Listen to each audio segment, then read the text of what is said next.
Good afternoon, everyone, on a beautiful Friday here from the South Metro Atlanta area, coming to you live from my wondrous studio. No one is here. I'm talking to no one. But I just thought, you got to start somewhere. I've gone live once with an interview, going live again now. Feel free to pop in and say hi. I got to fix a little something here.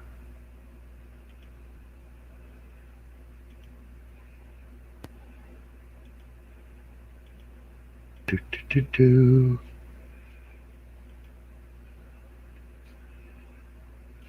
There we go. All right, so taking a break. I've been working since 6 o'clock this morning on my graphic novel, and thought I would show if anyone pops in. We'll give folks a minute. The difference between a good page and a bad page. And what happens, by the way, when a fine artist tries to do a comic book? My mustache needs trimming badly. We'll fix that later. So, um, the rules of art are the same no matter what kind of art you're doing. Your composition, your contrast, your color scheme, all those things matter. Um, Using things like the rule of thirds, the pyramid construction, figure pyramid, etc., etc. All that still applies, and I do have a history. I've done comic books before. The storytelling is the most fun part of doing it. But doing this work, doing the pages, is very different from how I paint. There's a painting here behind me you can see, featuring a hayfield, huge clouds, a red dirt road going back into the path. That is not an homage to a country song. It's just that the roads here, if they're unpaved, they're red clay. And I'm very good at my painting. Um, I've sold internationally. I've sold to some of the biggest collectors in the United States. So I know I'm good at that. You would think then that, oh, you ought to be good at doing the comic book too. Well, it's an entirely different thing. When I'm painting, I stand away from my easel at arm's length and I hold the back end of the, well, I'll show you. If this is a paintbrush, I'm holding the back end of the brush and I'm painting big and loose and easy. The opposite when you're doing a comic book page. You're sitting down, you're squared up on the page, you're right on it, you're choking down on your drawing tool and you're doing this fine line work, and you do start with a bigger composition for your figures and your background and whatever, but then you got to choke down and do this itty bitty detail crap. And that is exactly the opposite of how I've been working for the last 20 some, well, actually, it's close to 30 years now, doing the paintings. So it does take a little bit for me to switch my mindset over. Um, and I got frustrated a little while ago, not angry, just frustrated, because the second time doing a page, I'm not happy with the page. The layout is fine, my execution, not so much. So that's something that I'm going to have to just redraw the whole page again or redraw that panel and splice it in later with Photoshop.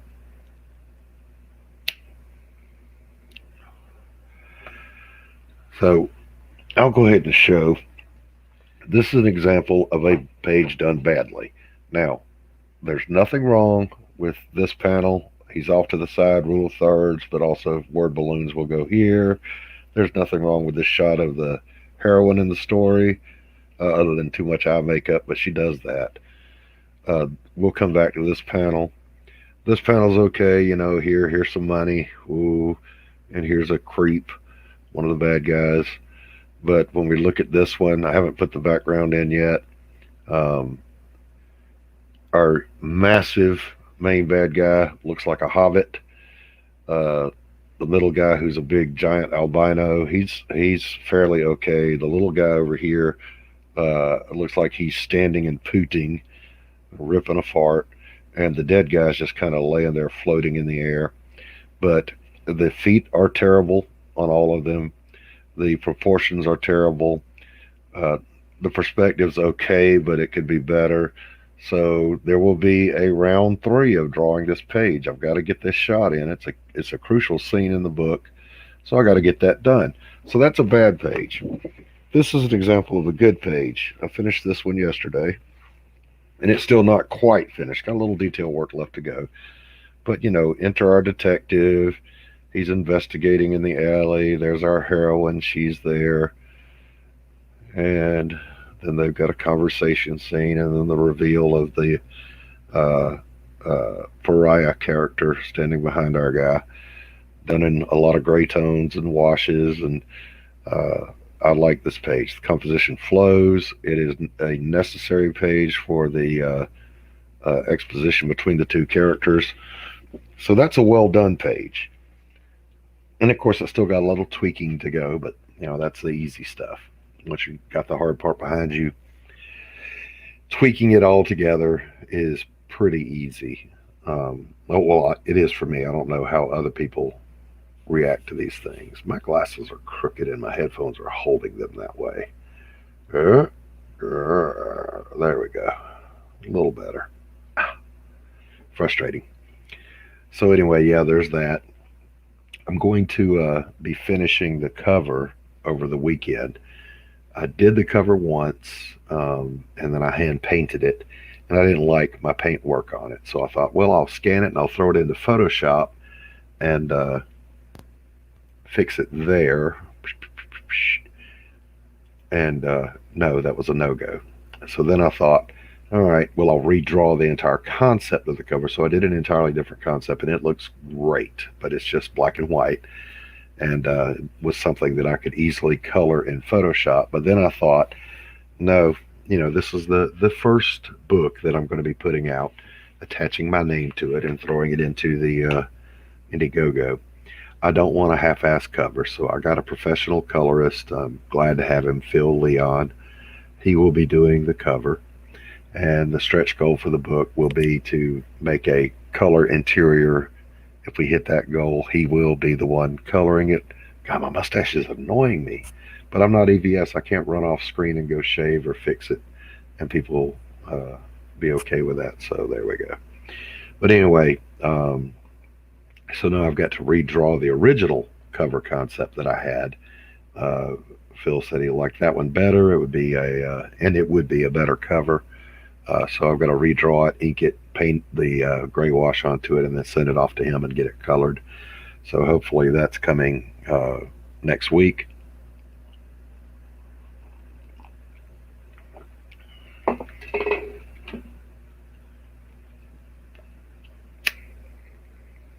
I hate it when my little cheap cigars go out. So yeah, a little slice of life there. It's strange also. The room I'm in right now is my studio where I create my art, but everything in here is geared toward painting. I have daylight simulating light bulbs above my easel. My easel is adjustable to accommodate anything from a 50-inch by 72-inch vertical down to a 16 by 20. All my supplies over here on this side for both making the art and packing and shipping the art, stuff stashed under the benches that I use to make art. All that stuff in here is made for painting. There's no place to sit and draw. Not even the desk I'm sitting at right now, because it's filled with computer. It's not a very big desk. It's my old, been in the family, belonged to my grandfather, then my dad, then me. I use it throughout my counseling practice, but it's not really big enough to sit and draw at, nor does it incline. So I've been kind of just taking up the dining room table and using it as a secondary studio. I can tell you my wife is thrilled about that. But it is what it is. I got to do what I got to do. I'm doing an auction, by the way, tomorrow live on Facebook. If you've sent me a friend request, you can be there and you can see it, or you can just follow me. It's just Christopher Blaylock. Look for the handsome bald guy on the picture, and you can follow. And certainly you can bid on some art if you want to. We'll see if I can open a separate thing here and give you got a little video of my currently available paintings. Take me a second to get to it here.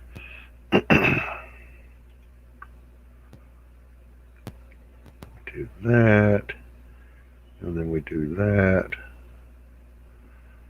and we do that, and then we do that. Uh-oh, can't do that. Then we come back here to StreamYard, and we try to share our screen. Share screen.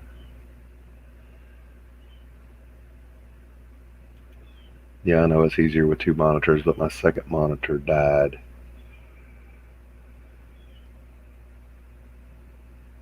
Select window or screen. I guess entire screen.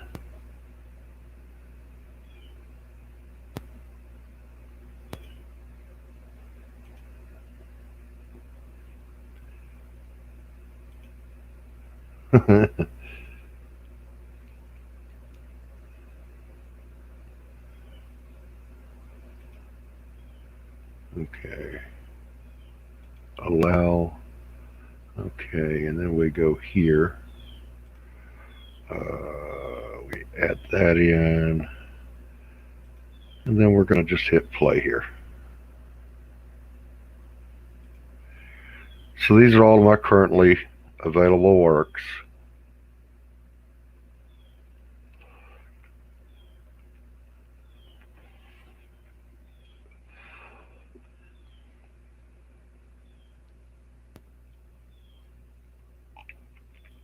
As you can see, mostly landscapes.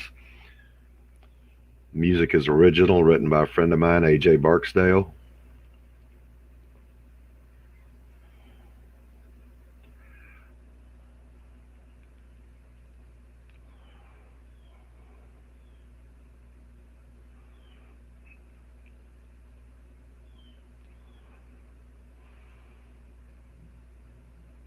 I love that one.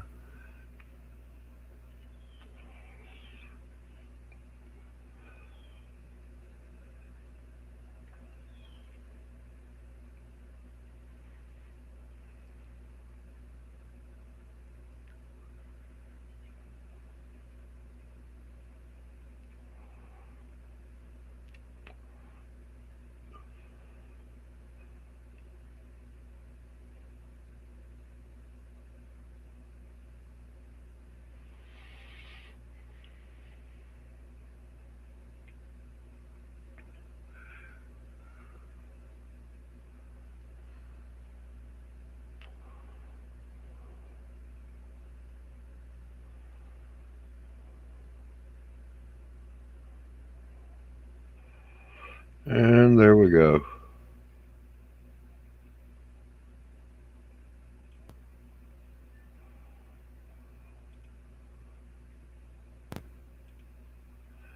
Yay.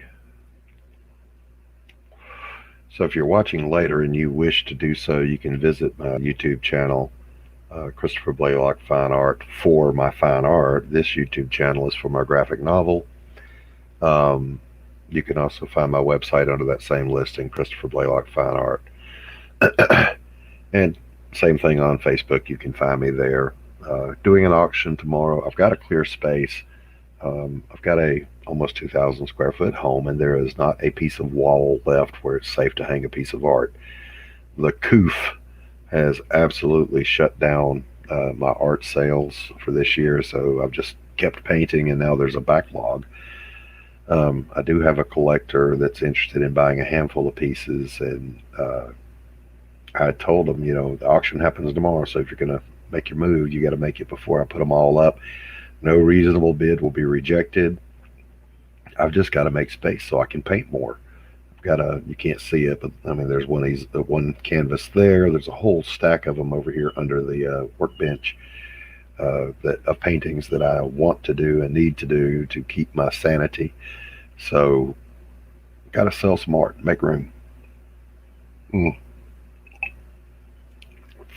I literally have art hanging in my neighbor's house on their walls, decorating their whole house. So it's my house plus their house, full of art. So I got to get rid of some of it. If you're interested in owning a painting, I know that this is a comic book related channel, Comicsgate. Uh, so what? If you want a painting, something nice to give a family member or to hang in your own home or office, then certainly I would want you to do that and take advantage of the opportunity.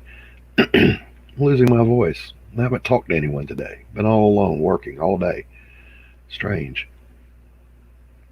So anyway, I'm going to wrap it up with that. I wish you all a great day. I've got to get back to work, but just had to take a little break and get away from that page. Very disappointed in that middle panel. Got to do it over again. Hey, Anthony, welcome. Good to see you. I'm going to shoot you the link and let you pop in.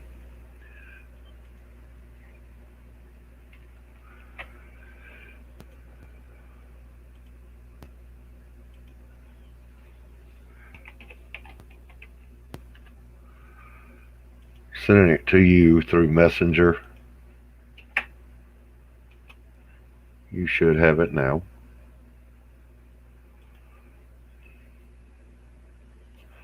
And feel free to pop in and visit for a few minutes. I was just streaming about having a good page and a bad page. The bad page is a strike 2, so I've got one more opportunity before I call strike 3 and just change the whole format of the page. I'll show it to you when you pop in. If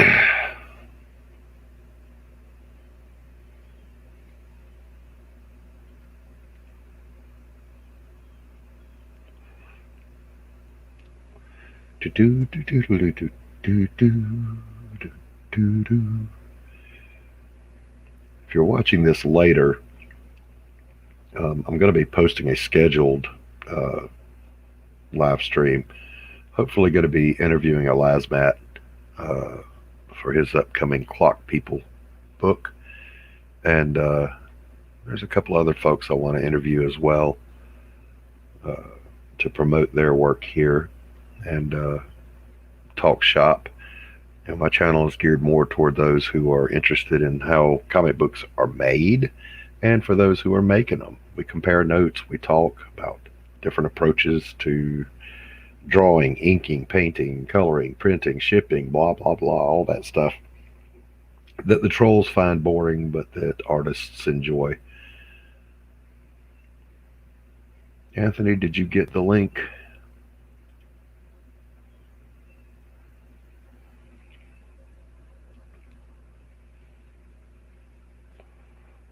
I need to put a coffee maker in this studio. I've always needed to, but there's just never any room.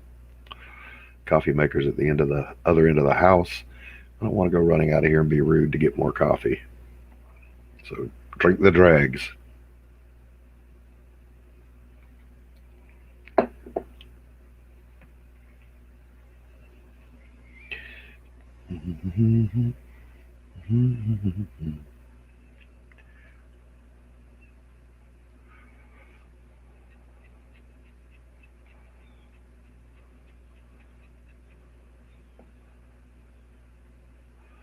No worries, Anthony. Take your time. I'm not going anywhere.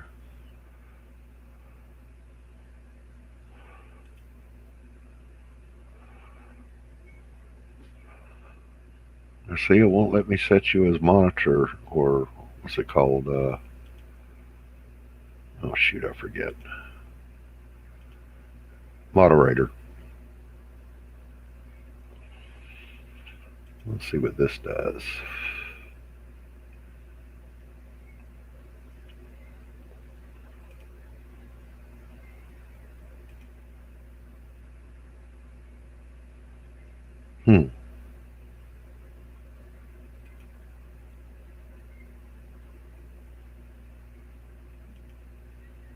That did nothing for me. I was looking at the settings over here on StreamYard.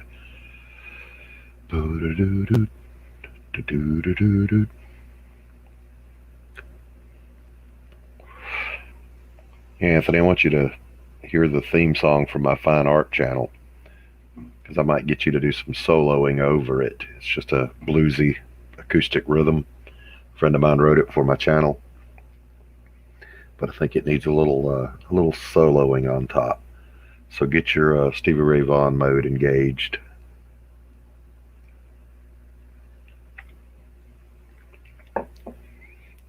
God, that coffee is so good. Thinking about asking the local coffee shop, which is internationally known, to sponsor my other channel. They're fine art enthusiasts. They have a couple of my paintings. And welcome to the show, Anthony. Do I sound okay? Yeah, 5x5. I'm gonna let me pop out and pop back in. Everything's sounding robotic on my end, but it sounds fine on YouTube. But Okay. so let me just Yeah, pop go ahead. out, unplug my mic, and plug it back in. I'll be right back. Okay. Absolutely. Oh, when you come back in, turn your camera on. We're faces today, not avatars. Unless you're having a bedhead day, in which case, by all means, keep your avatar up. I got to trim all this. It's annoying. I also shaved the little patch right here. That was probably a mistake. I need to let that fill in. When you're old and you're bald, you do the best you can with what you got. Welcome back. Welcome back. Much better. All right. How are you today, Anthony Romano? Doing good, doing good. I'm also working on a page that's taking me forever. So Yeah, I'll show you this one again here in a second. It just pissed me off because it's the second time I've done it. And I flubbed it again. Turn your cam on, bro. We're faces today. I don't have I don't have a shirt on. So go topless. I don't give a shit. Yeah, it's funny. There's a guy. He goes by Wolverine. Hangs out with like Christopher John and Jason from Unhinged Entertainment and those guys, and he only streams topless. There's a It's like, painter that does that, and he calls himself the topless painter. yeah. That dude has way more subscribers than I do. I think he did it as a joke at first, and then it became like a thing. So now it's like there was one time he actually did wear a shirt, and everybody was like, "Dude, what are you doing? You don't wear a shirt." Right, right. I remember the first live stream I did was from an event in town where I was painting live at a festival. Oh, my dryer just went off. Hey, Sorry. and there's your shirt. It's ready. And I wore a shirt that for whatever reason the camera did not like that pattern. It looked like 1950s TV on just the shirt. So yeah, let me show you this horrible page, an example of a bad page. So first couple of panels are okay. There's the bad guy. What the hell do you want? And she's blah blah blah. This is the suck panel. Those feet. Oh my god. And my big, massive bad guy over here looks like a hobbit instead of a big kingpin looking dude. The rest of it is okay. But I got done with it. And, instead of checking my work in the mirror when it's penciled like I always do, and I advise everyone to do, I always check the mirror, I just went on with it. So got to do this one over. And then this is a good page where everything is working. Almost, oh, nice, yeah. Got the detective in the alley meeting the heroine for the first time. They have a little chat, and I love this. And this panel, he says, after what happened to you, you shouldn't be out here alone. And she says, I'm never alone. And we see the big guy standing behind him. So, good panel, good page, good panels. Still got to tweak it a little bit. Yeah, show me. I'll show you what I got going on over here. Let's see if I can get it lower.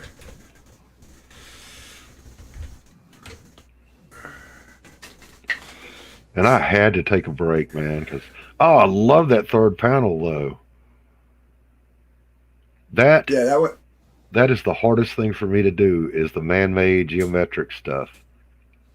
Yeah, and if you actually spent time looking at it, you'd see all the flaws. But hopefully, people will just accept it for what it is, and it's just an establishing shot. You know, she wakes And then up. That's move the on. first thing she sees. Yeah, and Yeah. this is the one that's taken me Oh, forever because yeah. she's coming to the end of the hall, and it leads to this big like foyer of a mansion with two sprawling staircases, and Yeah. uh, and then That's another my deep. worst nightmare. My Yeah, worst nightmare. yeah. That's a good Well, layout though, man. yeah, unfortunately, yeah, I'm going like strictly simple, all just rectangular panels, and Uh-huh. then she's gonna be coming down the staircase. So just a Um, linear flow, panel to panel.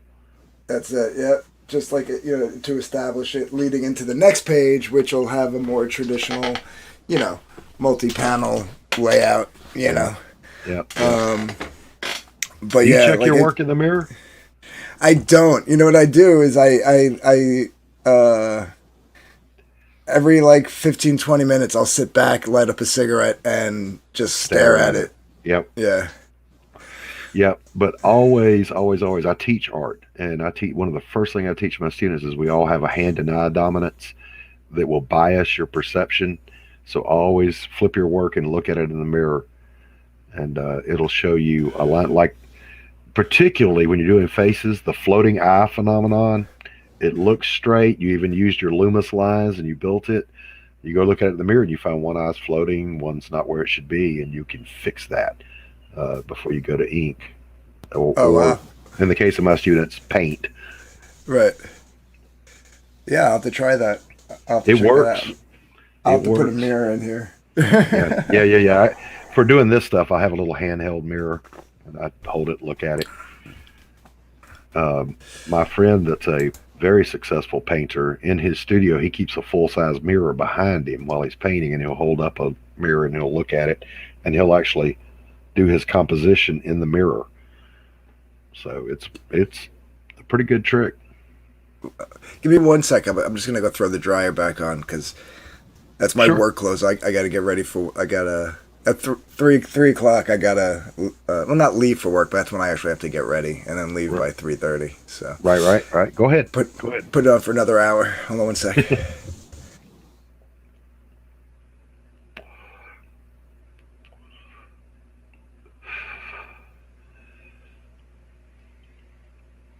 Yeah, another example of good page, bad page. And this is coming from someone who teaches art and didn't do what he teaches his students to do. That was probably the dumbest thing.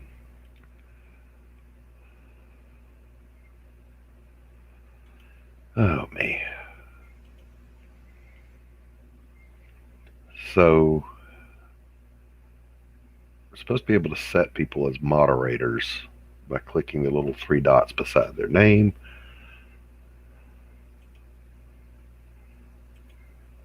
And I cannot do that. Not on YouTube, not in StreamYard. But I expect those things to happen because inanimate objects hate me. There's a thing called, and I'm probably going to mangle the pronunciation, but it's resistentialism. And it's kind of this satirical theory that inanimate objects interact with certain people with malice. For example, if you were to uh, throw a piece of paper into the trash can directly, not only would it go into the trash can, but it would bounce back out and roll where you could not reach it.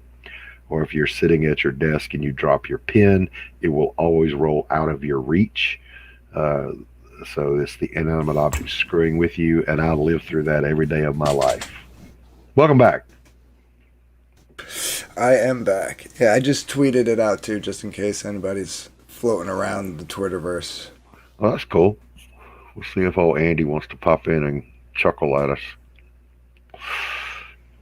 Yeah, I did my laundry this morning. I washed all the dishes. Got to vacuum the living room. I've been procrastinating on that because I hate vacuuming.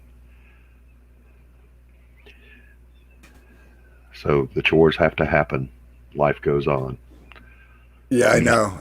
That's another thing. Like I had 2 days off, and then I had such a rough weekend that I literally did nothing except for draw and hang out on streams, and I did Yeah, nothing around the house or outside the house. I'm like, oh, it's, and now I'm gonna work the next 5 days again, and it's like and next it'll week all pile up. Yeah, I have to next week. Yeah, yeah, it'll all pile up on you. What kind of work do you do, Anthony? I bartend for like private events, like weddings and showers, birthdays, anniversaries, stuff like that. Nice, nice, nice, nice. Yeah, and this year time of year is like the busy time, and well, I do that 3 days a week, and then 2 days I actually work in the office of the restaurant on the banquet manager's days off. I help. I'm the assistant to the manager. I'm not an assistant manager. I'm just like An I fill assistant in. to the manager. Yeah, I fill in. Hello, I Art fill. Life with Leonore. Welcome. Hey, it's Lenore. What's up, girl? She's an Have artist we? herself. Yeah, have we met Lenore? I know Lenore. I don't think you've met her yet. Well, Lenore, this welcome, is Doc, and Doc, this is Lenore. welcome, welcome. Yeah, she's the artist on the book Tilt, which has done 2 issues so far. Very nice, very nice. Yeah, yeah. So working on a third? I think they are. I think I haven't checked in on that. Well, feel free to send Lenore the link if she wants to pop in. Soon will be a issue 3. Right on. Nice. Lenore, you want to jump in? Or are you I just can going to send hang it. out? Yeah, I can send her the link. yeah, send her the link. I'm not a Twitter dweller, so I use Messenger on Facebook to send out the link to folks I know.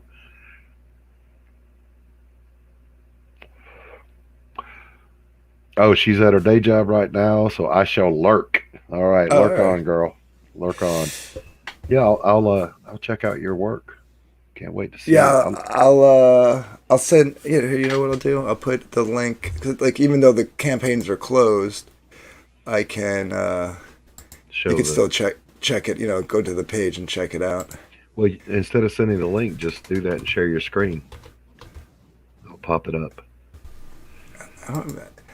I don't remember. Lenore, were you the artist on issue 1? I know you were the artist on issue 2. I'll just pull up issue 2. And she also has a website. We'll put in Yes, your she website. does. Feel free to throw your links to your stuff in my chat anytime. I support creators. Same approach I have when I do fine art. I network with a lot of fine artists, mostly on Facebook, some on YouTube, and I tell them, share your stuff. A high tide raises all ships. She's the colorist. Well, where were you when I was looking for a colorist? I've got one now, but Oh, you just did colors? I thought you did the art too. Oh, you did some of the pinups, if I remember. That's right. She did some of the pinups. so I've got Phil Leon, or Phil Leon. I don't know how you say his name. Uh, going to do the coloring on my cover, and stretch goal will be for a cover interior, and all I'm going to increase that to is just the shipping and the cost of the coloring, or paying the colorist. So I knew you did some artwork on it. Uh, mm, mm, mm, mm. all right. Do, do, do, do, do, do, do, do. I didn't know you had a Facebook page though, kiddo. Send me the link to your Facebook page and I'll follow it. Yeah, she says she's got a website too, so throw the link in there, we'll take a look. Yeah, that looks good. Doc Oh, Hogg, not to be confused with Doc Blaylock, obviously. yeah, right. So many big daddies and docs. Yeah, well, you know what? I came by Doc honestly. I earned it. So Now, I'm pretty sure. I'm pretty sure. Yeah, I'm pretty sure this is her artwork. Because if okay, I have it, and I think this is the one that's signed by her. nice, But then these are her colors. very nice, very nice.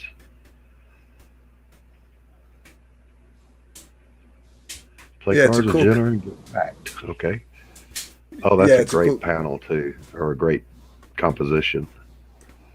I This gotta is relearn, Anthony, to use the right nomenclature. I'm still talking like I'm reviewing fine art. That's a wonderful composition. Not, hey, that's a great cover. right. Well, you can still use it. This is Vic King's cover. Vic King did this one. Okay. She says Um, it's also the queen face cards for the deck that came with the fulfillment.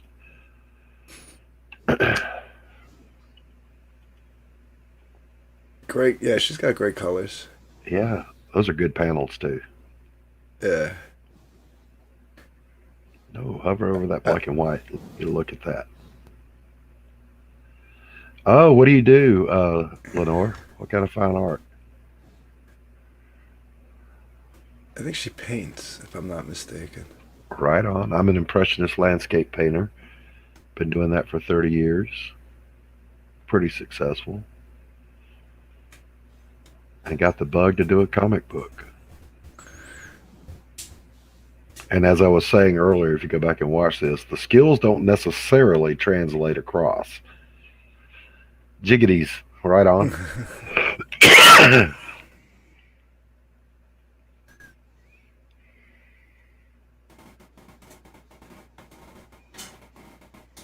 Portraits and pinups.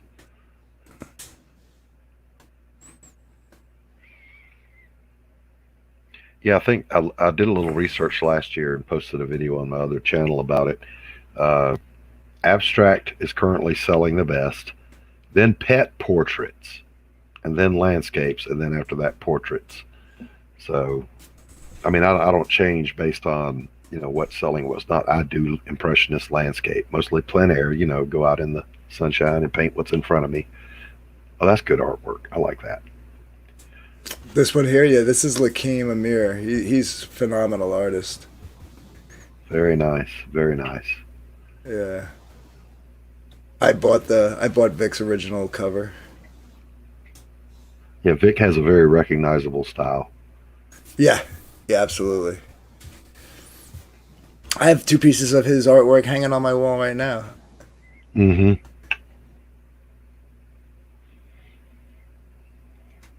I think Lenore Is it did this one, this first one with the silhouettes in the background. okay? Is it weird that I'm a painter and I can't color my own comic books? I thought that was a little strange, but I was like, hey,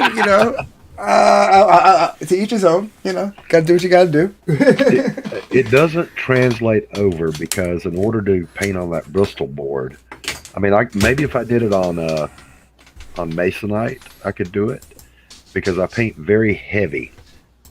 Impasto is the technique. You just really slather the paint on. If I did that on a cover, it wouldn't scan. It would throw all the shadows from the actual ridges of the paint. She did the pick a card poster. Yeah, yeah, yeah. Is that your dog? Yeah, he's scratching over here. My chihuahua's doing the same thing. She lives in my closet, so I'll leave the closet door open in my studio. And she goes in there and posts up, and you'll hear her getting after her itchy spot. You like that Yeah. impersonation? Come on, that was pretty good.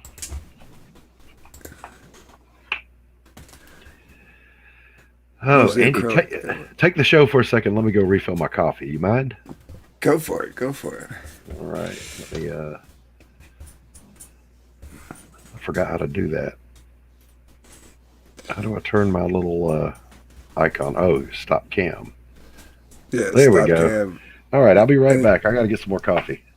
Take it away, Anthony.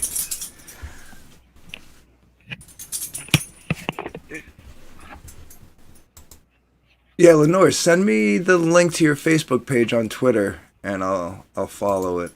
I'll follow it with my personal and my Dark If Comics page, also. And yeah, I I've been digging following your growth with your art skills over the last few years. Um, Whatever happened with your art book? I remember you were doing an art book.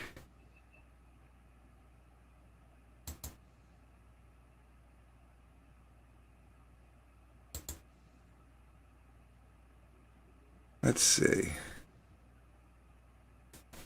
What can I show? Well, I might take the chance here to do a little shilling. And, oh, I can't share the page though. Well, Hunting Alice is still in demand. So you can, guys who watch this on the replay can definitely go check that out. Thanks, Anthony. Appreciate it. No problem.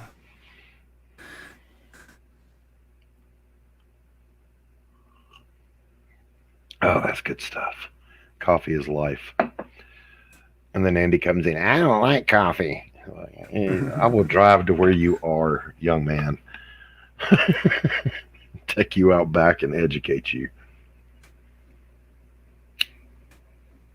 Oh. So are you working on, I mean, I saw you were working on that page more from yesterday when you live streamed. You've been working on that all day?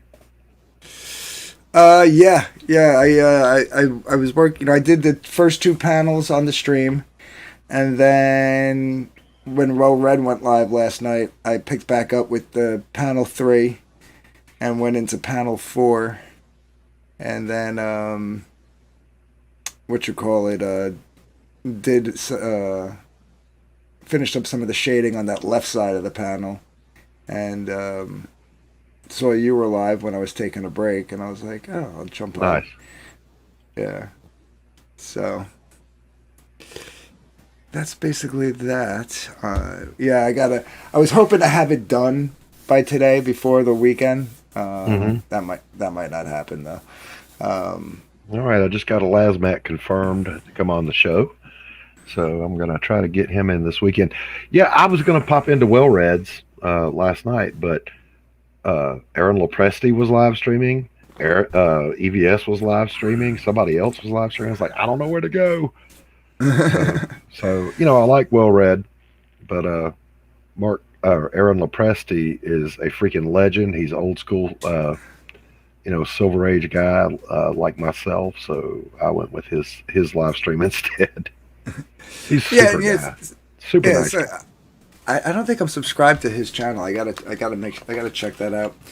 Yeah, definitely. But yeah, sometimes it's good to like branch out and like go to other streams, because if you go to the same ones all the time, then you're just kind of floating around with the same people, which is fine. Like I like all those guys. Well, most of those guys. I don't really want to hang out and listen to Testify, tell the whole world how things should be according to him. Oh, right. Because that gets old fast. It's like, I'm doing this channel to spotlight small creators and myself.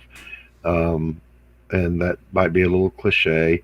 But, I thought about being an internet troll, but I just can't seem to dumb down enough. Yeah. It's fun. Like, I don't mind being like a lighthearted troll. Like, somebody that I know that I like, and I give them a little dig. Yeah. You know what I mean? Like, yeah. It's like joking around with your buddy at the bar, you know what I mean? Like, exactly right. But just to be, I don't know. I just don't have time for assholery. That's a new word, by the way. It's in the dictionarium, assholery. I was surprised because I actually jumped on at one point, and we've been going at it the last week because of this whole, Piper and Whisper Network thing and all that shit. I went back and I watched your breakdown on that, by the way, and then you did that really well. Yeah, well, the key piece was that screenshot that got sent to me where he basically admits that he was basically going to use Piper to get at Micah. Yeah.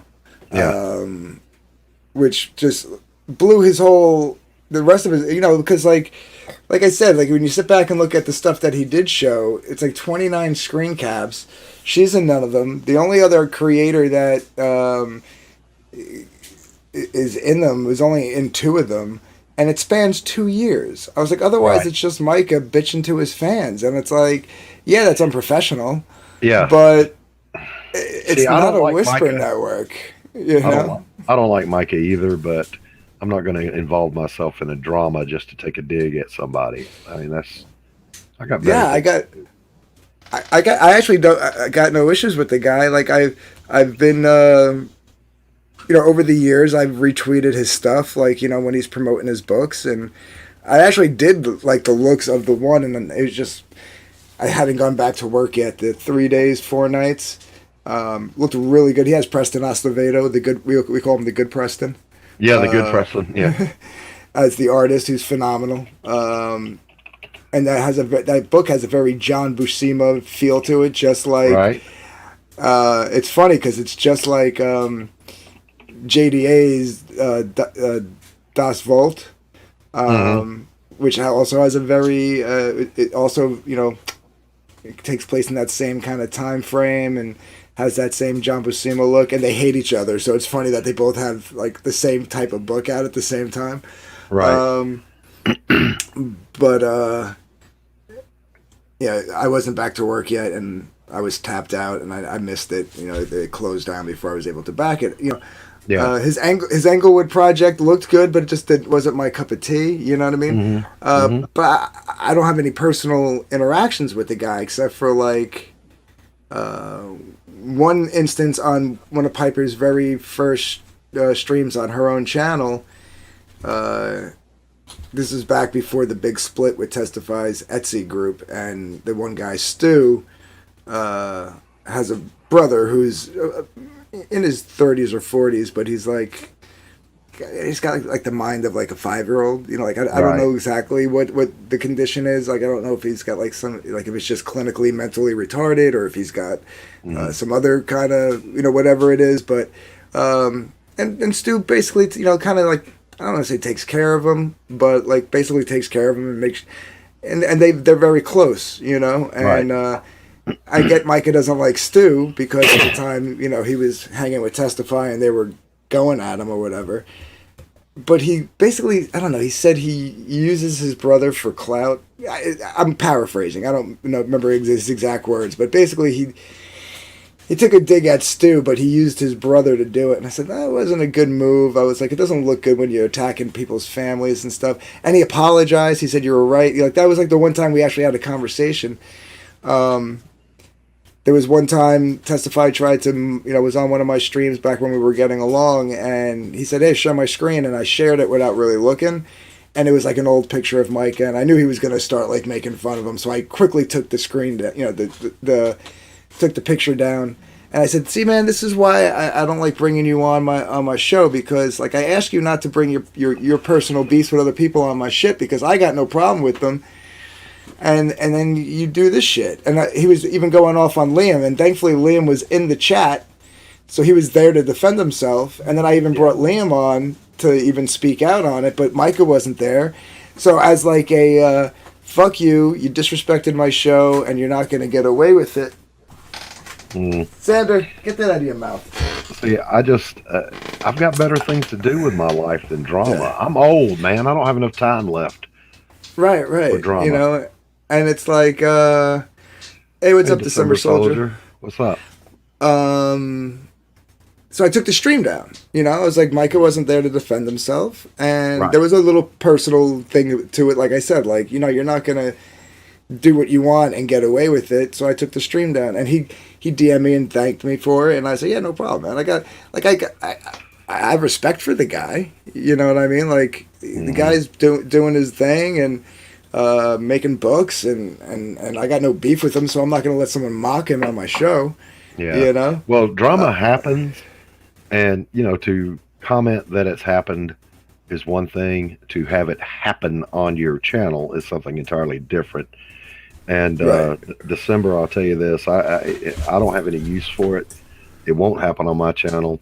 I'll have on artists and creators and enthusiasts, but I will not have trolls ever broadcasting in my streams. It's just, I've got better things to do. Yeah. That's why, like I have one. Thank you, stream. December. I appreciate it. I have one show that I do that, like, when I'm in the mood for it. Sometimes you get in the mood for it, or you want to, like, if you're having your own personal beef with somebody, or you want to comment on something. So that's my neutral ground show, and anybody's allowed on. Anybody's allowed on that, whether I like them or not. If they they want to come on, they to voice their opinion, they can. I don't have a personal beef with anyone. I'm not going to cultivate a personal beef with anyone. If you attack me, you attack me. I'm going to pretty much ignore you. Right. So I will clarify in saying that I have hung out with Testify for a long time on Lasmat and on F Off Well Read. And once he gets over his trolling, he's a decent guy to hang out with. And he's probably a nice person in real life to his real world. But I'm not going to participate in the drama. The what do they call it? The blood sports. I'm not Yeah. interested. Yeah, I used to think the same thing. Like when he dropped his act, he was a decent guy. I Mm-hmm. feel like that's almost even an act, you know? You think? Well, here's the thing. Like I said, we've been going at each other for a week. I go on Well Reds, and he's being cordial to me. But is it because like I have somebody feeding me information that he's potentially close to, that maybe is sick of his shit? Maybe that's why he was being nice, or I should say cordial. I shouldn't say being nice. Yeah. Who knows? Um, But here's my rule of thumb: if you have to question motives on behavior, then I got no use for that. Oh, I hear cicadas. yeah, yeah, Nice. I love cicadas. I they're love them. around. Yeah, Yeah, we had them here, but they're gone this month. yeah. That's I the had other to, thing too. Like he does go at, like December says, he goes after people for like no reason, just because. Like and I don't goes care. after, yeah, he goes after Rosetta because she's overweight. You know, he You went almost after my. said the F word. I know I did. He go well because that's what he calls her. You know, he calls her fat. Yeah, I'm You fat. know, I don't care. I've earned yeah, mine. right, right. He goes out. He went after my friend JJ from the Fandom Menace. Calls him redneck because he's got a southern accent. You know, so it's just stupid shit. I have a southern accent, and I'm not even a little bit redneck. Right. So, again, I have no use for that. There are certain people that, based on their conduct, I won't have on my channel. If you false flag someone's channels, if you make, threats of physical violence against somebody, then I don't want to associate with you. So those certain individuals will never be on. I got no use for that crap. Again, I guess that's my counselor background. When I have to deal with people's drama or had to deal with people's drama professionally for all those years, for sure ain't going to do it for free on my channel.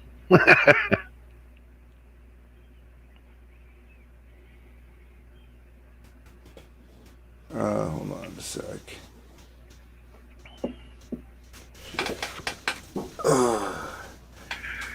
That's the one thing about working with a writer is like, ugh. Oh, you got Abby talking to you? Yeah, she's like, I want to see the rest of the page. I'm like, I didn't finish it yet. Like, leave me She alone. Let seemed me do nice. my. Yeah, she's cool. She's cool. She's a control freak though. You know. Most writers are. I am a Yeah. writer also, so I would also be, if I'm the writer on a book and I hire a penciler, you better believe I'm also your editor in chief. Well, that's the But you're thing. not hired, you're a partner, so makes it different. Right, right. It's like just let me do what I do. Yeah, Trust me. Abby, if I'm you're out my. there, feel free to pop in, and you can pester Anthony live. It's like I'm my own worst critic and editor. Like, I've Hmm. already thrown like 10 pages out. You know, like, Yeah, there will be a bonfire in my backyard. I promise yeah. you. You can't see it, and I'm never going to show it, but there's to my left over here in this corner of my studio is a stack of canvases called They Can't All Be Winners. If I have painted over a canvas 3 times and the painting still sucks, it goes in that pile and it becomes a bonfire. So there's that. Same thing with these pages. All I use them for is wiping off my brush when I'm doing the washes. Yeah, I was trying to tell you last night, by the way. Definitely go get a Faber Castell uh, black acrylic pen for doing medium areas of black. There's not a blacker black that exists that has absolutely no sheen, so it will replicate perfectly. Uh, They're very luscious. You get a lot of flow out of them when you use them, but it doesn't run away. It's not watery. It won't run away from you. This is what you were telling me in the chat yesterday, the acrylic pens. Yeah, yeah. I'll have to look and see if Michael's has them. I know they do. I hate ordering stuff. I like to just go to the store and get it, you know. There is literally a Hobby Lobby less than a quarter mile away from me. I live there. I have one too. I've yet to be inside because I got Michael's right there also. They're like 2 minutes apart from me. I should just go in and check it out, right? You should. Every other week, something is 50% off in their supplies. It's unbelievable savings. So I usually spend, a few $100s a month in there on supplies, canvases, paints, brushes, whatever. Because I'm hell on some brushes. But I went to Michael's. I'm sorry, I didn't go to Michael's. I had a gift card to Michael's for $50 from another painter that I gave some commissions to that I couldn't do because of time constraints. So for Christmas, she gave me a Michael's gift card. Well, with that $50 card, I was able to get one tube of paint and one brush. Like, are you kidding me? So I definitely go to Hobby Lobby. Much more affordable. I typed in Fabric. Did I misspell Castle? I probably Castel, Castel. Yeah, probably. Well, I mean, they still came up, but I put acrylic pen. Just the pit pens are coming up. Here, hold on a second, and I'll show you.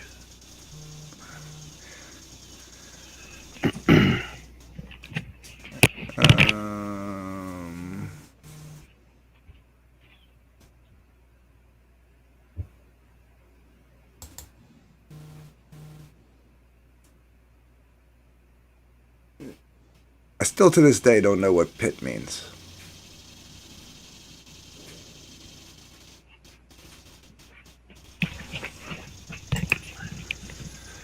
Hey, Tree Goblin, welcome. I was just saying. I was just saying. I didn't realize you had walked away. Oh, okay. They are the pit pins. So yeah, this is. Okay, yeah. So those are what I was using. Yeah. But make sure you get the one that says acrylic, not India ink, or alcohol based. It's acrylic. Okay, let's see what I got here. What does pit mean? I was just saying. I don't know what that is. I don't know what that. They're the only company that uses that term that I could tell. I know, and I have no clue what that means. Goblin, what you up to today, brother? I'm just taking a break, goofing off from working on my book because I got frustrated. And I thought, well, heck, there's nobody here to talk to. I'll just go online and talk to myself. But then some of my friends are showing up, so glad to have you.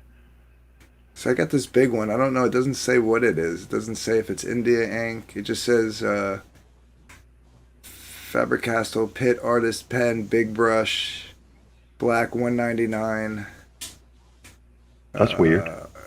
Oh, India ink. Okay, it does say India ink. So that's India ink. India ink has just a little bit of a sheen to it when it's dry. Acrylic won't do that to you. Gotcha. Let's see what these ones are. These, not these ones. What's wrong with you? I'm from New York. Leave me alone. I'm a grammar Nazi. Ooh, you know what's funny? I bet your writer is too. This one, oh yeah. This one doesn't say India ink. It says Indian ink. I've heard that term before. Craig Ellis, 1771. Welcome to the channel. All right, so these look like they're all India ink. And he says hello to you, Anthony. Hey, what's going on, Craig Ellis? Oh, I like your avatar, man. That's a very cool tree. Yeah, I'll have to check next time I'm there to get the ones that say acrylic.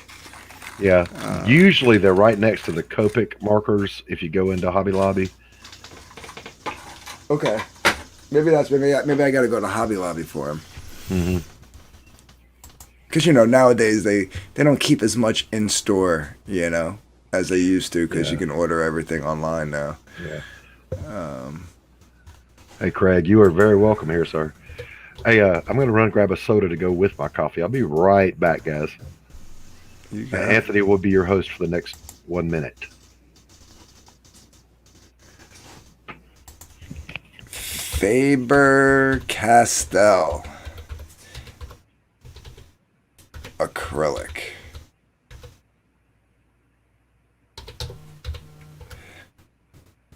Man, my phone is blowing up.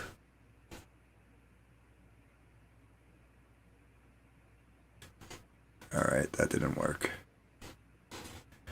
That didn't work. Let's just get rid of the word acrylic.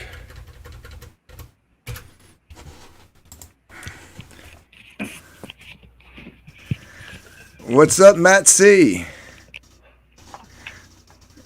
Matt C, welcome to the channel, sir. Glad to Matt have C you did here. a good. Matt C did a good job on Well Red's review stream last night. I see the first one I've missed since I met Well Red was last night. I just popped in for a second, Matt. I was telling Anthony that Aaron Lopresti was live streaming at the same time. EVS had his stuff going on, and there was someone else, I can't remember who. The Jack Show was going on. And I don't normally watch Jack Show, but I love Aaron Lopresti, so I popped into his channel, and I missed Well Red's.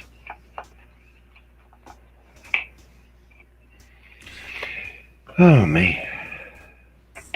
Yeah, I'm gonna stop in my Hobby Lobby. Yeah. I think I'm gonna have to get a new. I gotta get a new one of these big, like the big brush pen, the 199 I was talking about, because it's starting to, Yeah, be I want streaky. one of those. I want one of those that are refillable. Oh, that would be good. Because you could buy a tube of black acrylic, like Mars Black is what I use when I paint. Put a drop in there, fill the rest with water, shake it, and you've got your grayscale. Boom, ready to go. Java wasn't there. He fears you, Matt. He fears you.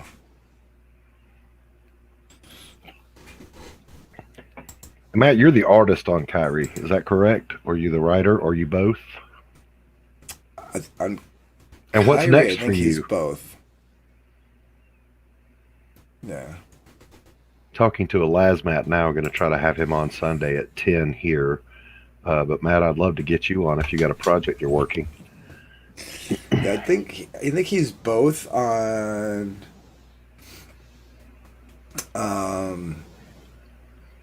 On Kyrie, and then I think on the Wild Tales he's writer or plotter, and then he gets other artists for that. If I understand it correctly, because I still have to get the 2 Kyrie books too. He does everything on Kyrie. I write Wild Tales. Next is a Western with Narwhal. So you're going to write that Narwhal illustrate or vice versa?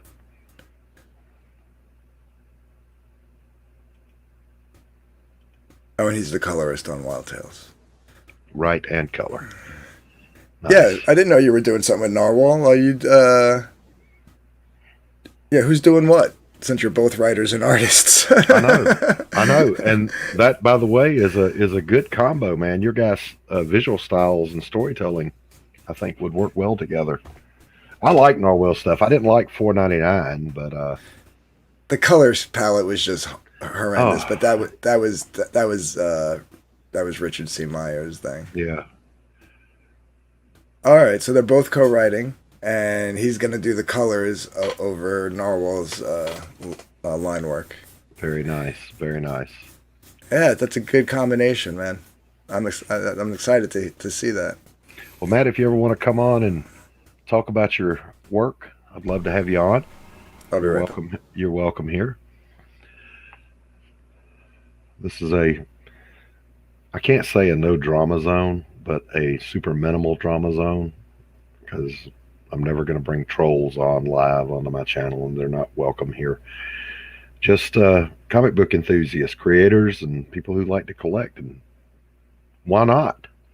Oh, that's been done before. Yes, it has. People have also made cakes before. That doesn't mean I won't make one. Right? Right.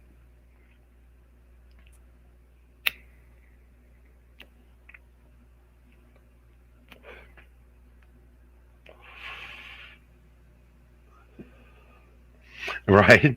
I can't promise a zero drama zone. I can promise a low drama zone. Not a fan.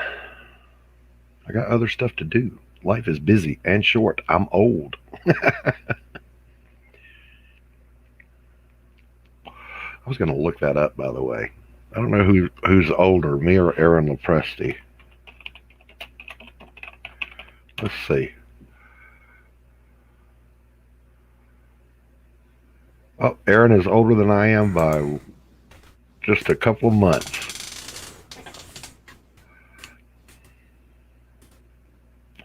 Yeah, I'll definitely get with you, Matt. No, I don't think I'll have Liam on. Matt's a really good dude, and he's one of the nicest guys in like the whole comic skate sphere. I would say there's Matt. I mean, let's see. If I had to say who's the nicest guy, well, I always say that Peter Smitty is the nicest guy in comics, but Don Chin, now that he's back in the game, I think beats out Peter Smitty. So I would go Don Chin, Peter Smitty, and then Matt and a gentleman named Chibi Mike. What's his last name?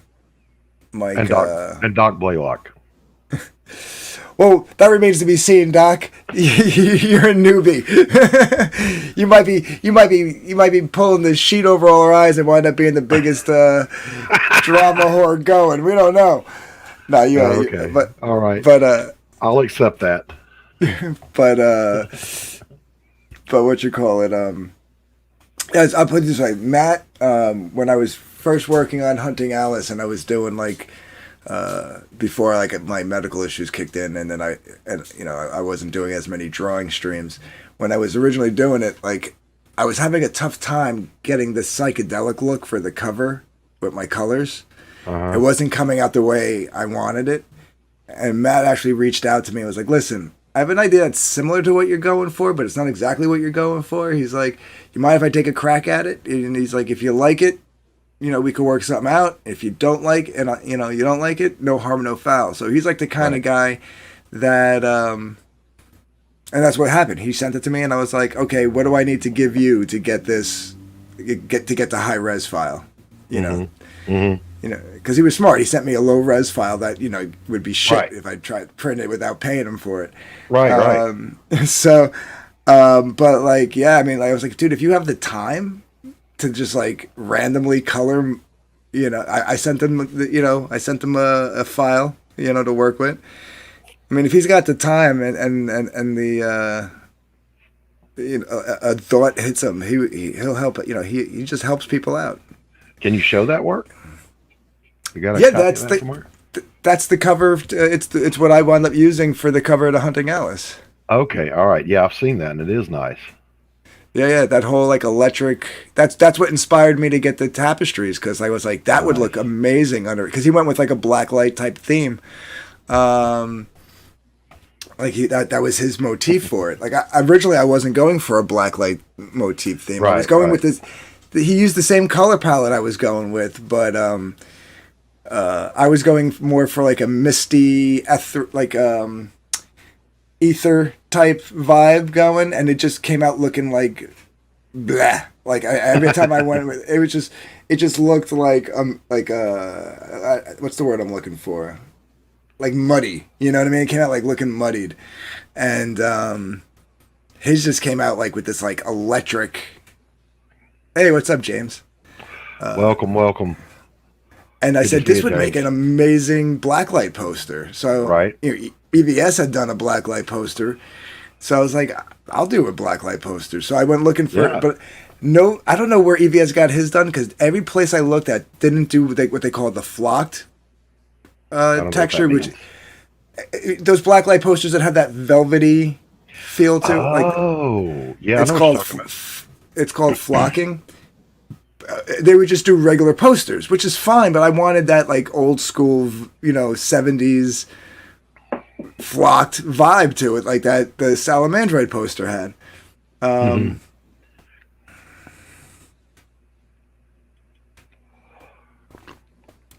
what did he say? DJ had a cool cover and was getting heat for his fence, and I was really digging his open mic, so I asked if I could give him a color pass. Yeah, he reached out to me. It was awesome, and I appreciate that, man, because you saved me. Not only did you give me a great cover with the colors there, but you saved me time. Like I was able to like get on Vic and Billy's ass on the variant cover, you know, and Listen, and Billy's colors. Anybody that wants to grab an oar and help you get your boat to shore, by all means. Yeah, and then Billy's colors, unironically, were also very electric, neon-esque. That's the other one. That's the other one. That's Vic. It's Vic King's line work with Billy Basco's colors. Yeah. So when I did the blacklight and I found the Tapestry company, and I wound up going to Tapestry because that still gave me that old school like 70s, early 80s vibe. You know, the tapestries. Mm-hmm. So I went with that. I got a mock-up done. The nice thing is the mock-up is a one of a kind because the logo is slightly different than what actually wound up being the final version of the logo. Nice. Just very slightly. So the one I have hanging on my wall is a one of a kind. But then I got Billy's and Vic's cover in, and it was just as electric.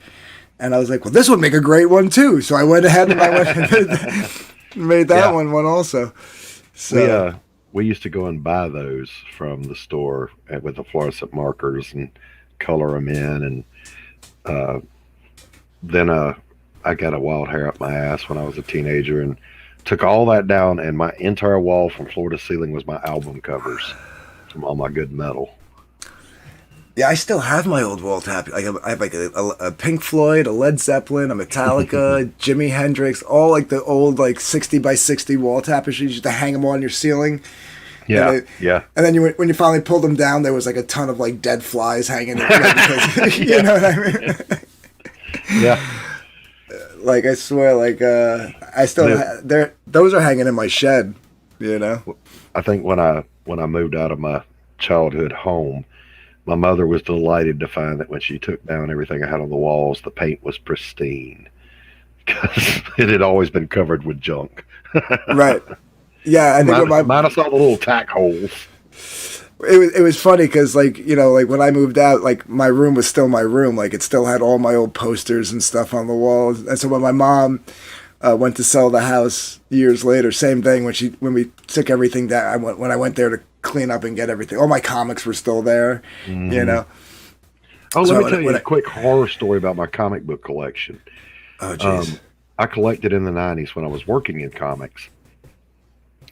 And I didn't have a huge collection, probably 1.5 Banker's boxes full, plus some figurines and whatever. And I let this girl from my church stay in my apartment while I went on a vacation to Virginia. When I came back, she had robbed me blind, and she sold my collection back to the store that I bought it from. And that guy knew exactly who that stuff belonged to, and he took it anyway. So I was pretty pissed at him. I was pissed at her, of course, but, look, asshole, you knew that one-of-a-kind Dr. McCoy figure from Star Trek was mine, and you wanted it, and you took it. So... Right.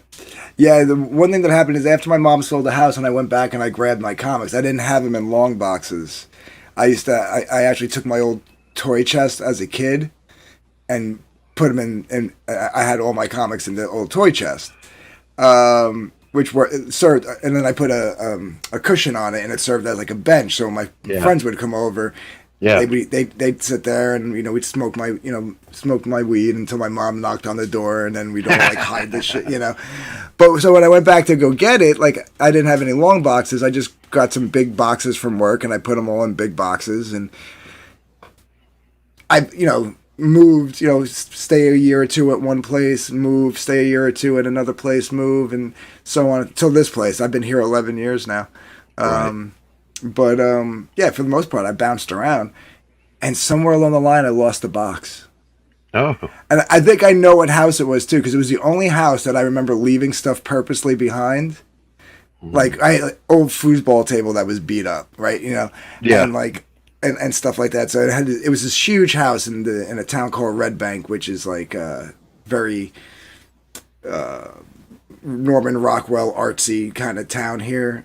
Nice. If you've ever seen Comic Book Men, Kevin Smith's Comic Book Men on A&E or AMC, that store that the Jane Silent Bob's Secret Stash, the comic book store that Kevin Smith owns, is in that town.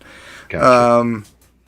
So it was me and a few guys. We had a big, huge. It was like a old Victorian style, but back in the day it would have been considered a mansion. Now it's just a really big house. But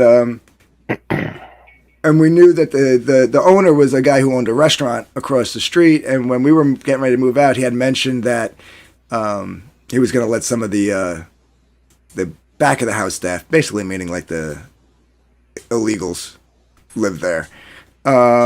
So we were like, we'll leave the foosball table. They'll get a kick out of it. They like soccer. You know what I mean? Like, Yeah. And we left a bunch of stuff. And I think I might have left that box there by mistake. Yeah, I know it's a little stereotypical.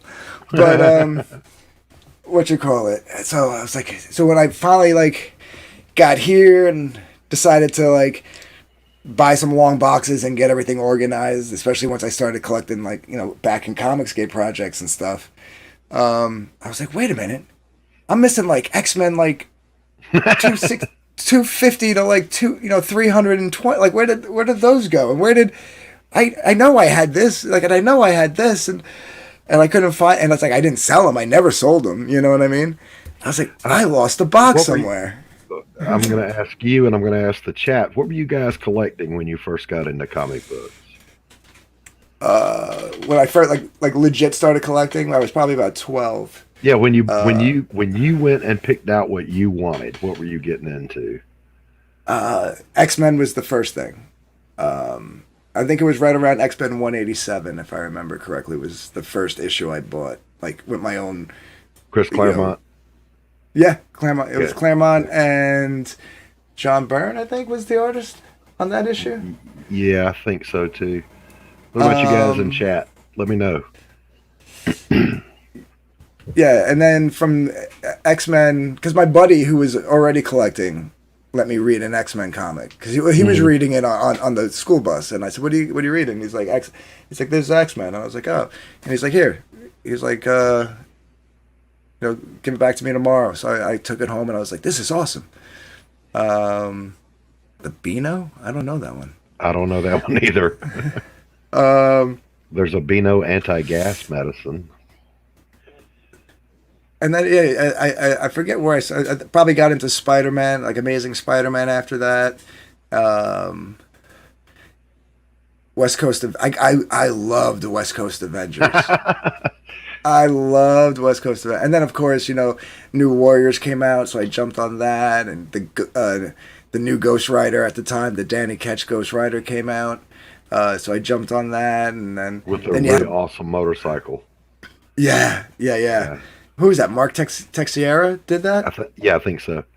Oh, it's British. The British comic. Never seen it. I have to check that out. I remember I had in my collection from when I was young, I had What If #1 in pristine condition. What If Spider-Man had joined the Fantastic Four. I had Captain America Mad Bomb, the Bicentennial Edition from '76. And a lot of stuff like that. It's Merry Boys for Kiss. I think it's supposed to say kid. I think it's supposed to say kids. Merry Boys is a Comicsgate project. There's a section of Comicsgate called Comicsgate UK, all the British guys. Mm-hmm. Okay, cool.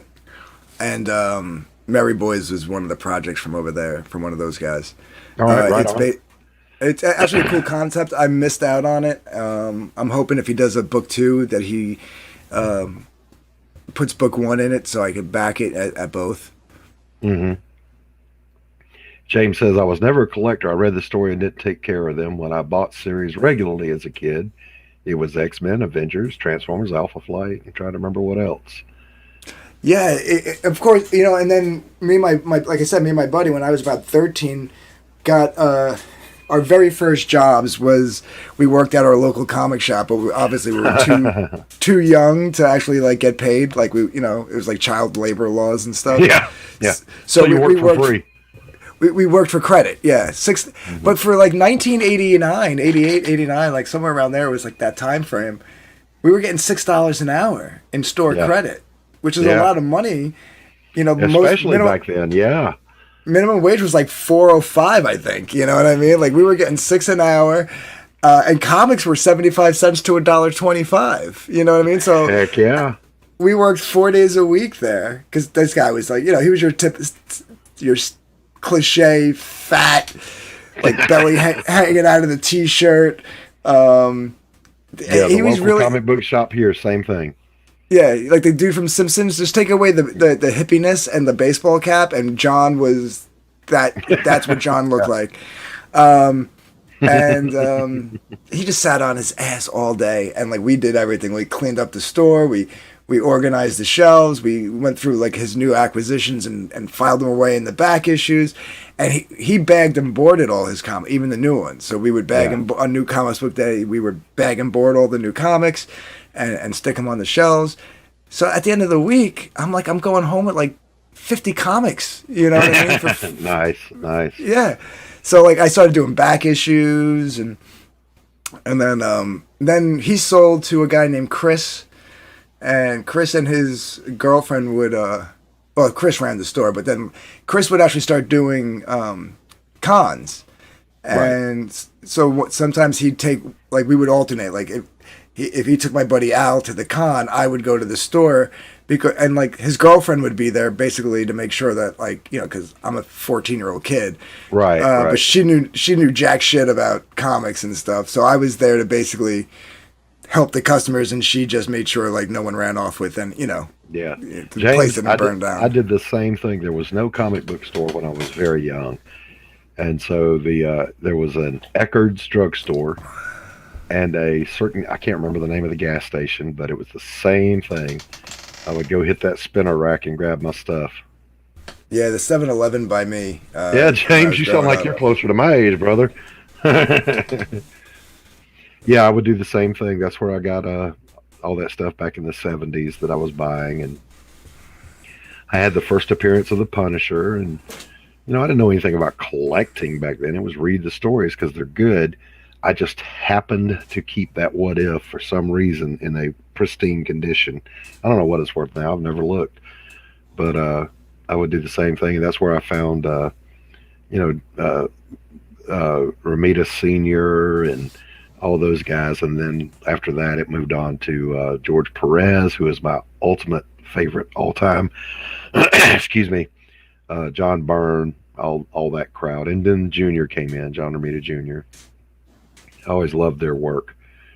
And I think probably my favorite artist of the modern era was a little known guy, Steve Epting, who did the Avengers back in the 90s. Just an incredible artist, and I don't know why he's not bigger than before. You can still call all drugstores Eckerd's. I do the same thing. Let's run down to the Eckerd's. We had an Eckerd's. They used to sell cassette tape. They had one of those small spinners for cassette tapes on the counter. It was like not even a foot high. And it's funny because if you went, like if a new record came out, or obviously it was a cassette tape, but if a new album came out that you wanted, and you ran down to the regular record shop and they didn't have it because they sold out, we'd just look. Me and my buddy would look at each other and go, "Let's go to Eckerd's," because nobody would think to go to Eckerd's, right? And you'd go, and they'd have like 2 or 3 copies of every new album that came out. They didn't have like a huge stock, but it was like perfect, so that was the same thing with the spinner rack at 7-Eleven with the comics. We'd go to the comic shop, and if for some reason that week I didn't work on New Comic Book Day, so I didn't put mine in my pull box or something, because we handled our own pull boxes. John didn't want to deal with that. He's like, you just put whatever you want in your pull box, and at the end of the week you could take it. I was like, all right. So if I didn't work on New Comic Book Day for some reason, if I was sick or like I had to go after school, like I did sports and band and stuff, so if something came up and I went to the comic book shop and the comic was sold out, I'd run over to 7-Eleven.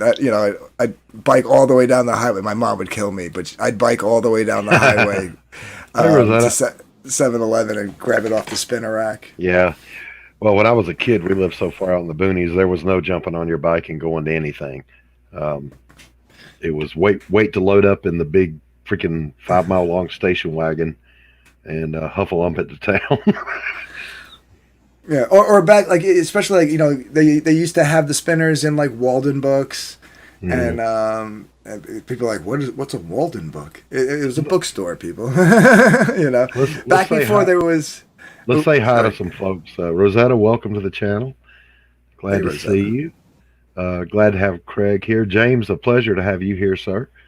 Uh, Glad to have everyone. Hope your day's going good. This is just kind of a chill. I told Anthony a little while ago. I was I was working on the second time around on a page because Up there's my your clothes dryer are again. done. So I looked at this one page and was like, you know what? There's not a damn thing about this page I like other than the layout.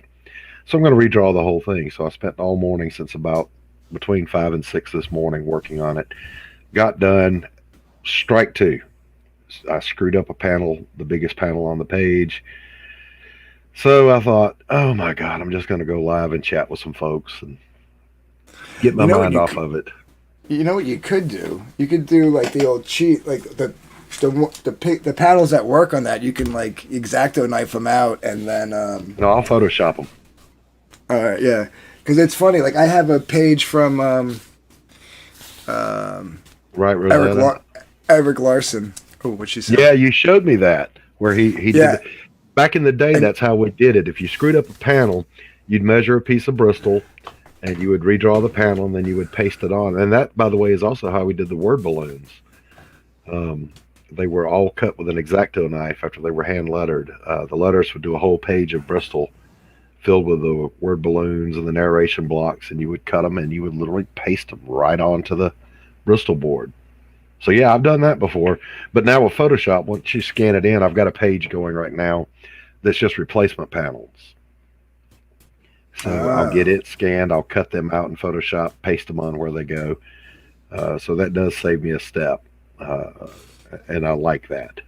yeah, like I'm just continuing drawing what I'm drawing. Albie's actually making some revisions to the script, so I might have to wind up doing that. Like Oh, if she changes the order, I might be like, well, I'm not redrawing this, so we're just gonna cut this out, and we'll use this panel here, and we'll use that panel there, and yeah, yeah, um, yeah. so Listen. I tell when I was working for Pocket Change Comics, it only happened once, but the writer called me. There was no email, none of that crap. There was no cell phones. Your long distance bill was as much as your mortgage payment. yeah, But he called me with some changes, and I was already done with that particular section. And I let him have it. I was like, "Don't you ever call me this late in the game and change some shit after I put this much." Back then the grind was literally you had to do over a page a day to beat your yeah, deadline. So you were working 8 to 10 hours a day on a page, and oh. But I also found out, by the way, I watched a documentary on George Perez. That guy at one point was doing 3 books a month, and he details his books. There's no shortcuts. I was like, how in the hell is anybody that good and that fast? Amazing guys. And of course, John Romita Jr. not quite as good, but he's just as fast. He'll do 2 or 3 books a month because he's got to earn that cheddar. So when I was a kid, Captain America, I think, was the first comic book I bought for myself. And that was in 1976 when we were celebrating the bicentennial. So it was everywhere. Back when it wasn't a sin to be proud of your country. And then it was Thor. And because I read Thor, I was able to read the King James Bible. And when I found out they were in a group called the Avengers, ooh. So that was always my jam, was the Avengers. I did collect the X-Men back in, 79 and 80. Wasn't really a big fan of them. To me, they look like the knockoff version of the Avengers.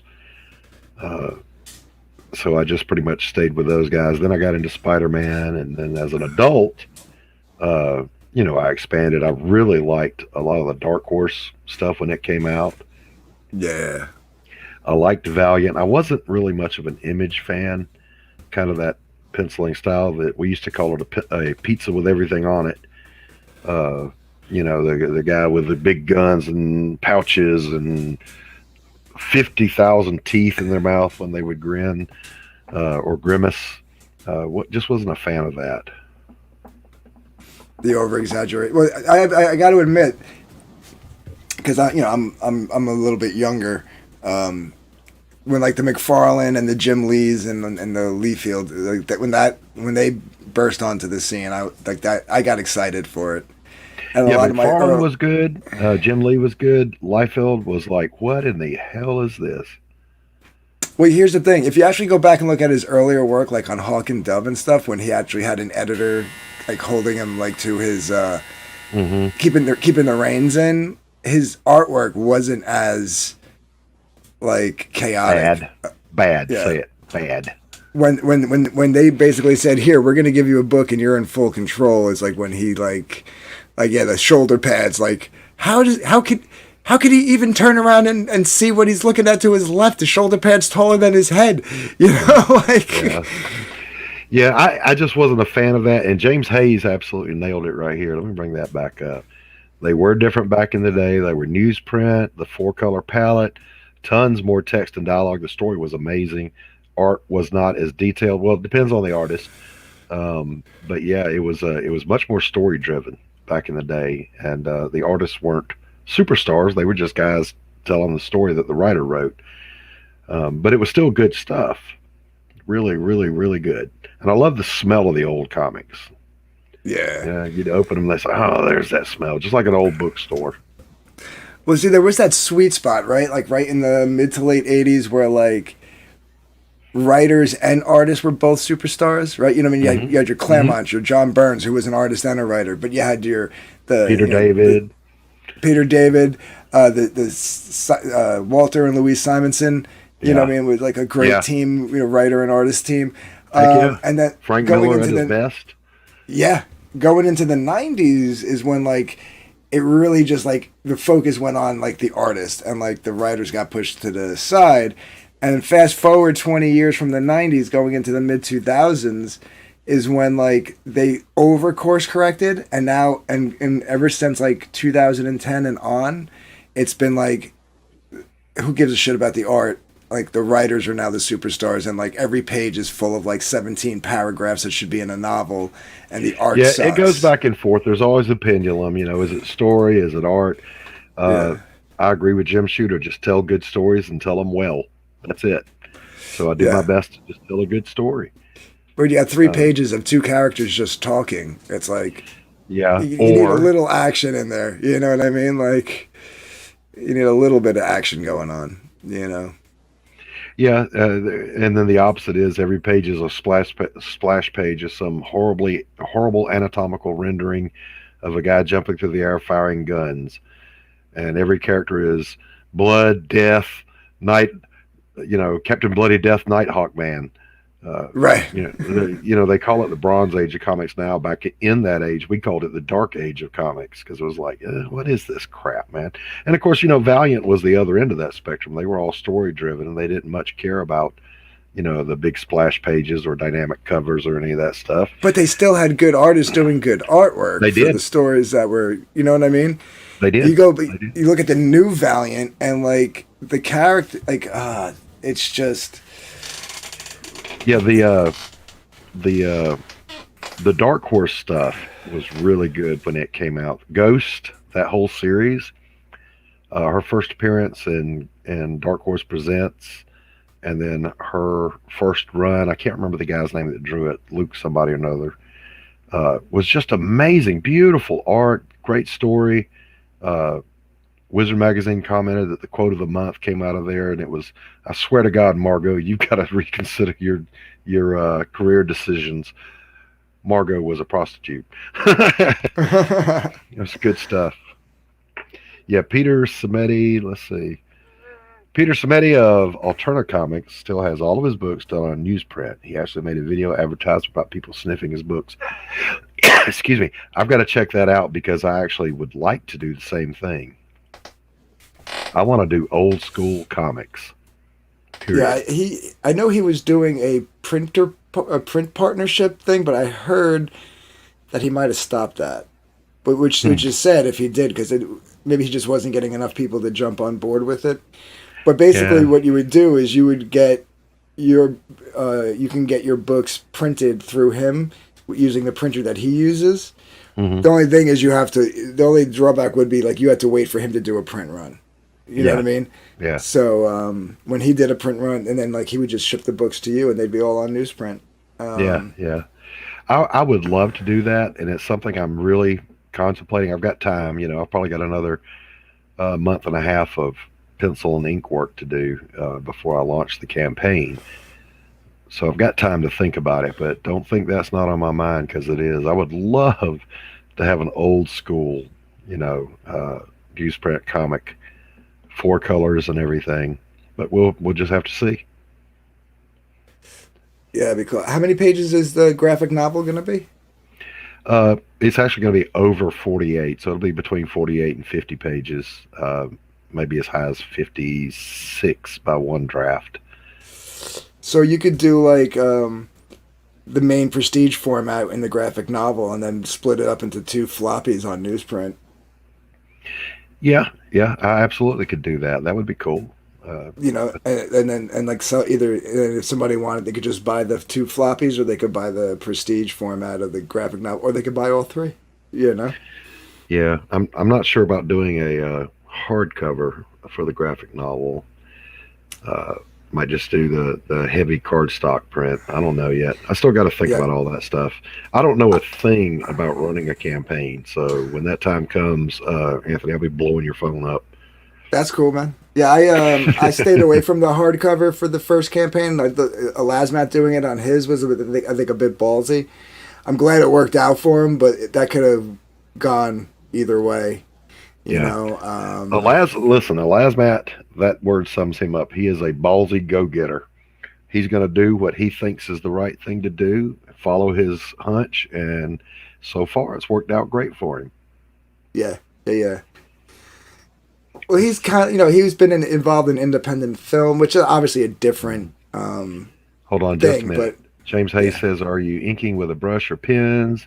And I used to remember how many pages a book had to be for a printer to do. Yeah. The old comics back in the '70s were between 18 and 20 pages, and then you had pages of advertisements.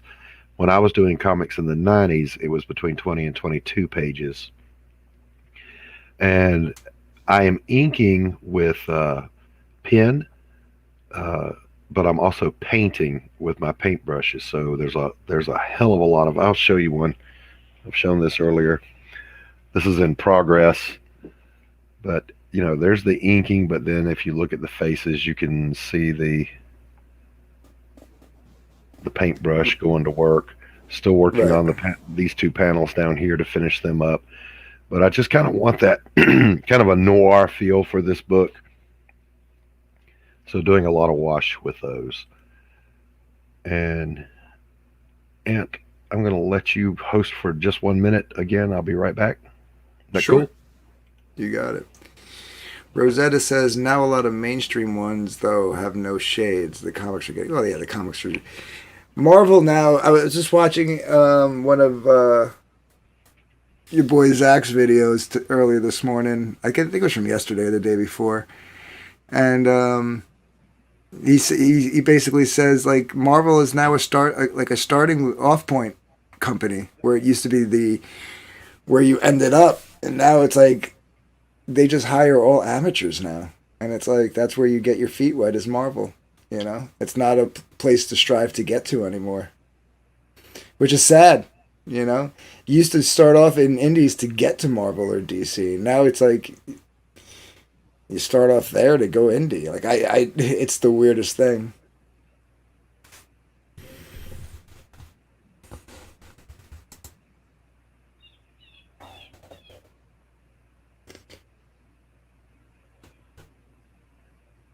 Who's got? Oh, I got a new follower on Twitter. Catalytic Comics, followed by Telepathic Bunny Comics. I bet you I follow this person and then they find out I'm Comicsgate and then they unfollow me. But I'll follow them back.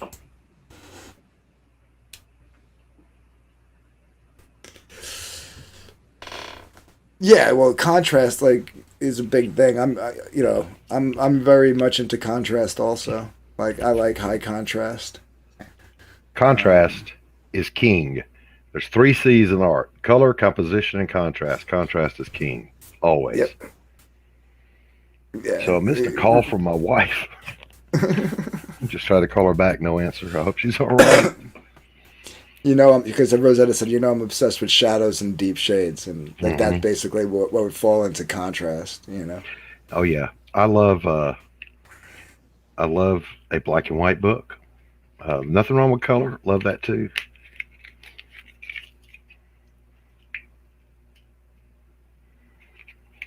Something. Oh, I'm sorry, James. Let me. Instead of reading it small, your inks do not suck like you said, Doc. The only thing I am looking iffy at on that page is the woman's jawline. Well, this is a work in progress, so not finished yet. Not an excuse, just a statement. Yeah, there'll be a lot heavier shading on that side of her face. That's just a light. I call it just a shading in to show me where to do that work. Yeah, yesterday everybody when I was drawing, they were like, why does she have bags under her eyes? And then finally, like when I was done, I was like, they're not bags, they're just shadows. Like she's opening her eyes, she's waking up. So like if you go from the panel 1 to panel 2, the shadows dissipate, like the light is coming in. You know what I mean? Like, here, I'll show it again. But like, yeah, like Rosetta, I am not on Twitter. I will never be on Twitter. I got on it when it was, I don't know, 2012 or something like that, and it was a shit show. So I just bowed out. But I think I know I am subscribed to you here on YouTube. So there's that.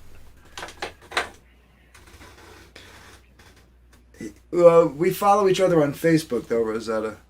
Yeah. So. And you can find me on Facebook, Christopher Blaylock, parentheses, Doc. So you see, like, everybody was freaking out, like, she has so many bags under her. I'm like, no, it's just shadow, man. It's just shadow. And then as her eyes open, the shadows dissipate. Like, I was trying to get that, that vibe for, like... Waking up. We're seeing her wake up, but, like, at the same time, on her end, like, it goes from dark to light, So. Well, also, your style is your style. It doesn't have to be it doesn't have to meet anyone else's expectations. Right. I mean, as long as it's your best work that you can do. Yeah.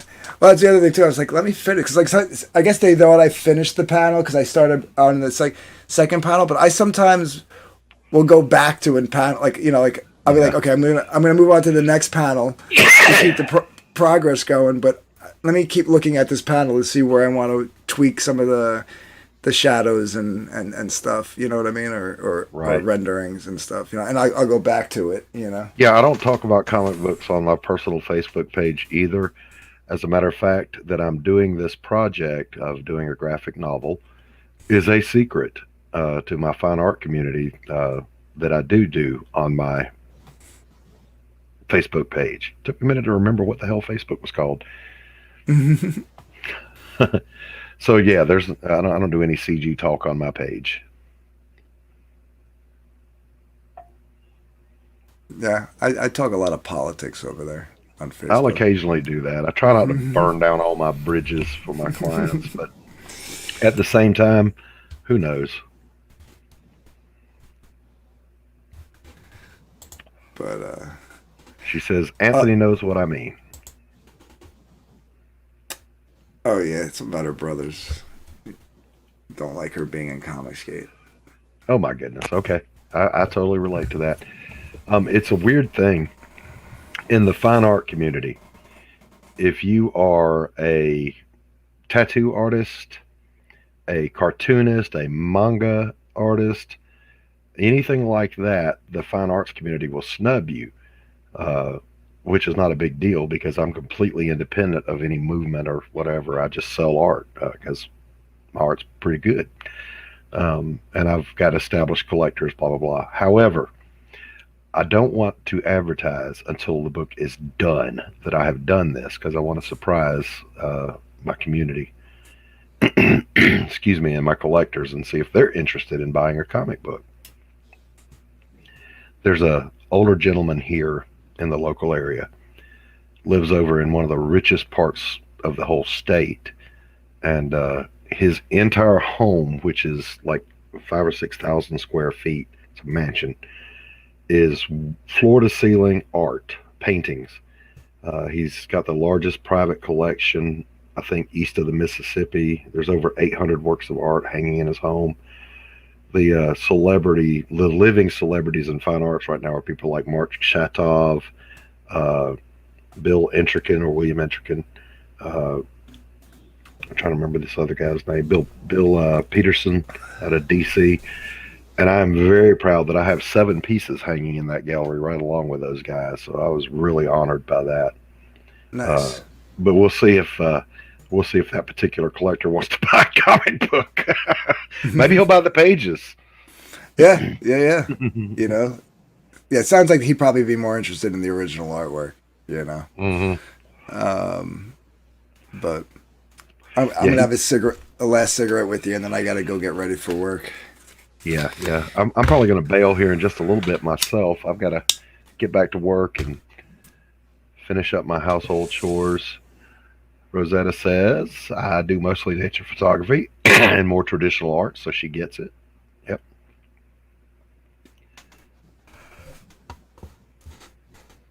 Yeah, I did. I don't know if she's still doing it, but I did artwork for a cover for a photography book for her. Nice, nice. Yeah, But yeah, I would have. the art I would have. community is just as vicious as CG or SJWs. And there are SJWs in the fine art community. I was canceled. That's in my other video that's on this channel. Go watch it. You'll hear the whole story. Unbelievable that that could actually happen. Yeah, it's sad that like, oh man, it's like it's so weird. Like now when I look at people and they're like, uh, I'm creative and artistic. I'm like in my head, I'm like, it's got to be an SJW, and Hmm. it's sad to think that way because you know, They're out there. being an artist and everything myself, and being in this community with a bunch of artistic people, you don't want to think that way. But it's like it's funny they talk about cultural appropriation and the whole dyeing of the hair and the tattoos and piercings and stuff. That was like your culture. You're appropriating my culture. Hmm. You forget. You know what I mean? Like that's. And why would I see a chick with like dyed hair where I used to be like, oh man, I'm gonna go hit on her because that was like right up my alley back in the day. Now I see a chick with dyed hair and I'm like, Yeah, yeah, I'm gonna danger, stay Will away. Robinson, danger. Yeah, I'm gonna stay away. you know. All right, guys. I think I am going to just go ahead and wrap it up here. I do have to get back to work. I appreciate everybody that came and hung out, and helped me get my mind off my bad page so I can go back and make it a good page.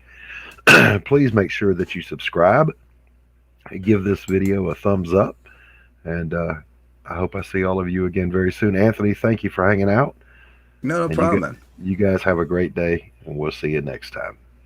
Have a good one.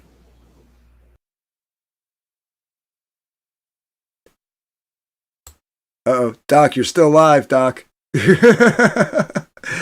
You didn't end the stream. Let me message him so he doesn't have this running when I jump off.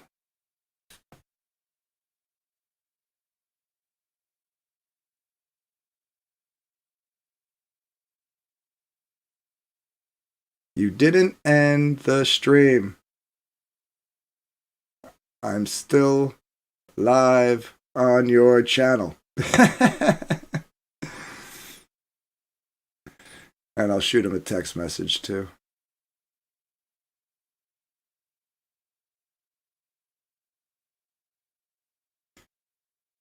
Where is Doc? Doc. There he is. You didn't end the stream. I'm still live on your channel. Come back in and hit end. I totally flubbed the exit. I'm like, okay, I guess this is my show now. I thought I went click, click, and apparently the first click didn't work. So yeah, you got to give we're it out of here. you got to give it a minute. Yep. All right, guys. Everybody, y'all have a great day. That's one for the keepers. We'll see you.